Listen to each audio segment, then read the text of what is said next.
Happy January 7th, 2012.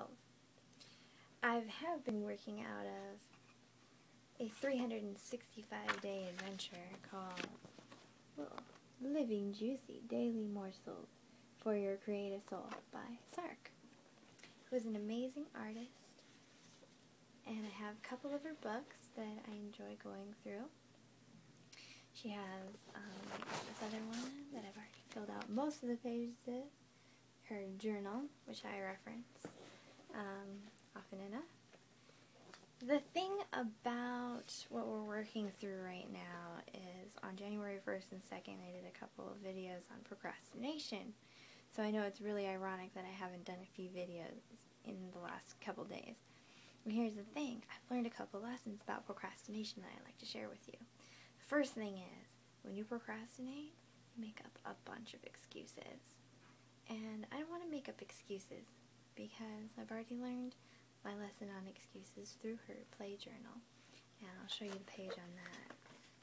It says, oops, freedom from excuses.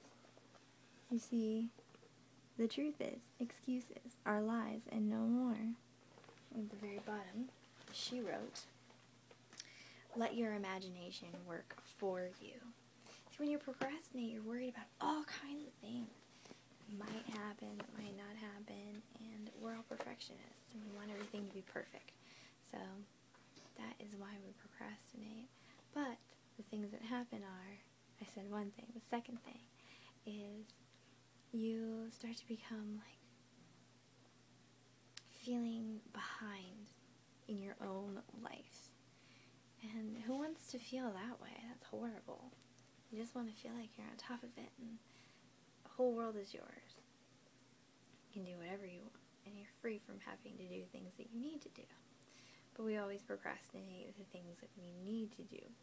We always just do the things that we want, right?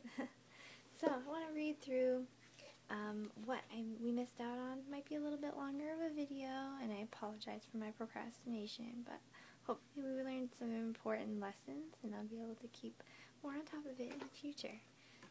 Going from January 3rd, I'll just go through it really quick and then I'll mention any thoughts that I had on after. Identifying procrastination, we already did on January 2nd. So I went to January 3rd, it said, accepting procrastination.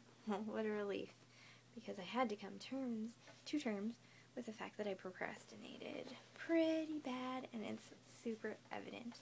That's okay. If you procrastinate, she writes, it has served you. Welcome it. Congratulate yourself. I don't know if I would have gone that far, so thank you, S.A.R.K. She continues, study its effects on your life and its gifts. I discovered that I was practicing a form of self-medication with my procrastinating. I needed to care for my areas of low self-esteem before I could work with procrastination.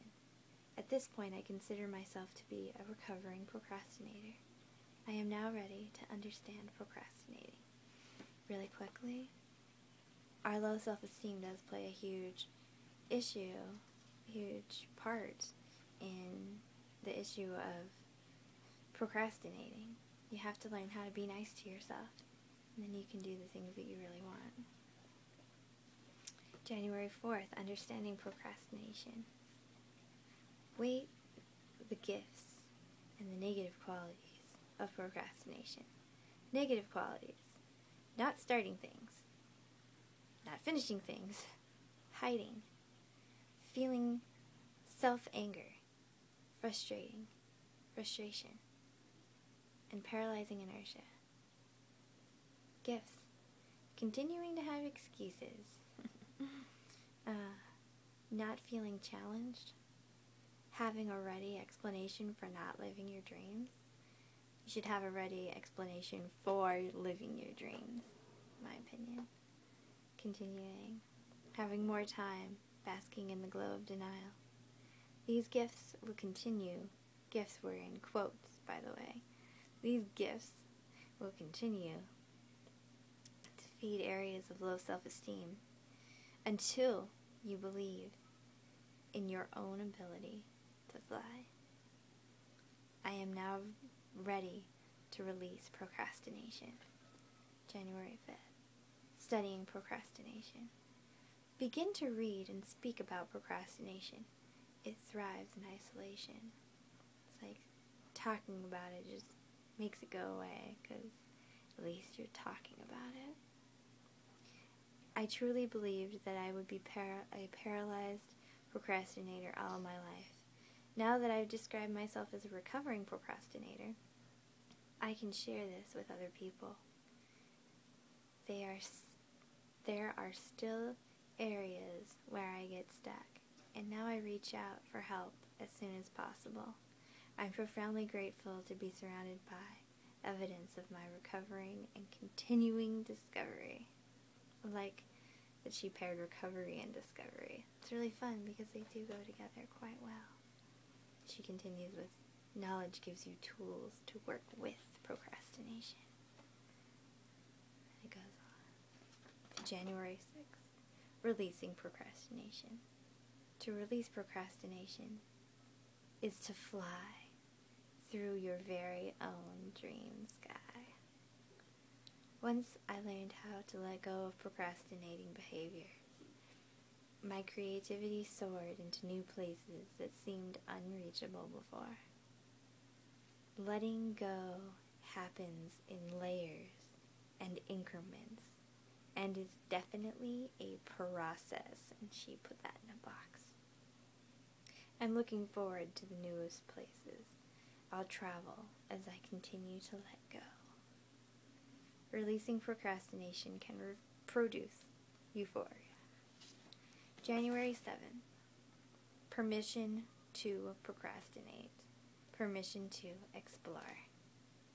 Book resource, you can check out Procrastination by Jane B. Burka. Step through the doorway of procrastination. This page was mostly blank, and I'm pretty sure that's supposed to be a space where you can write a letter to yourself that says that you're okay, or permission slip to yourself that says it's okay to procrastinate. And in my opinion, it is. If you're going to learn something from it, definitely. And it's always just important to remind yourself of what is truly valuable to you, what is truly meaningful to you, and what your dreams really are. Because like Neil Young said, if you follow every dream, you might get lost. So keep in mind what's really important. Keep dreaming, keep loving. Peace, and I'll see you tomorrow.